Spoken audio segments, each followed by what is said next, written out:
ಮಂಗಳೂರು ಹೊರವಲಯದ ಕುಡುಪು ಎಂಬಲ್ಲಿ ಏಪ್ರಿಲ್ 27ರಂದು ನಡೆದಂತಹ ಗುಂಪು ಹತ್ಯೆ ಪ್ರಕರಣಕ್ಕೆ ಸಂಬಂಧಪಟ್ಟಂತೆ ಇದೀಗ ಮಂಗಳೂರು ಗ್ರಾಮಾಂತರ ಠಾಣೆಯ ಇನ್ಸ್ಪೆಕ್ಟರ್ ಶಿವಕುಮಾರ್ ಕೆಆರ್ ಸಹಿತ ಮೂವರನ್ನ ಅಮಾನತುಗೊಳಿಸಲಾಗಿದೆ.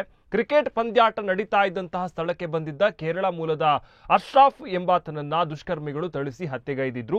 ಪ್ರಕರಣ ಬೆಳಕಿಗೆ ಬಂದರೂ ಕೂಡ ಪೊಲೀಸ್ ಇಲಾಖೆ ಇದನ್ನ ಗಂಭೀರವಾಗಿ ಪರಿಗಣಿಸಿಲ್ಲ ಎಂಬ ಆಕ್ಷೇಪ ಸಾರ್ವಜನಿಕ ವಲಯದಿಂದ ವ್ಯಕ್ತ ಆಗಿತ್ತು. ಆ ಬಳಿಕ ಎಚ್ಚೆತ್ತುಕೊಂಡಂತಹ ಪೊಲೀಸರು 20 ಮಂದಿ ಆರೋಪಿಗಳನ್ನ ಬಂಧಿಸಿದ್ರು.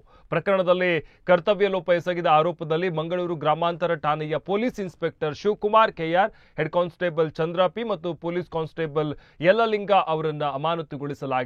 ಏಪ್ರಿಲ್ 27ರಂದು ಕುಡುಪುವಿನ ಮೈದಾನದಲ್ಲಿ ಕ್ರಿಕೆಟ್ ಪಂದ್ಯಾಟ ನಡೀತಾ ಇದ್ದಂತಹ ಸಮಯ ಓರ್ವ ಅಪರಿಚಿತ ವ್ಯಕ್ತಿಗೆ ಆಟಗಾರರು ಮತ್ತು ಅಲ್ಲಿ ನೆರೆದಿದ್ದಂತಹ ಪ್ರೇಕ್ಷಕರು ಗುಂಪು ಹಲ್ಲೆಯನ್ನು ನಡೆಸ್ತಾ ಇದ್ದ ಕುರಿತು ದೀಪಕ್ ಎಂಬುವರು ಪೊಲೀಸರಿಗೆ ಫೋನ್ ಕರೆ ಮಾಡಿ ತಿಳಿಸಿದ್ರು. ಈ ಬಗ್ಗೆ ಮಂಗಳೂರು ಗ್ರಾಮಾಂತರ ಠಾಣೆಯ ಇನ್ಸ್ಪೆಕ್ಟರ್ ಸಿಬ್ಬಂದಿಗಳಿಗೆ ಮಾಹಿತಿ ಬಂದಿತ್ತು.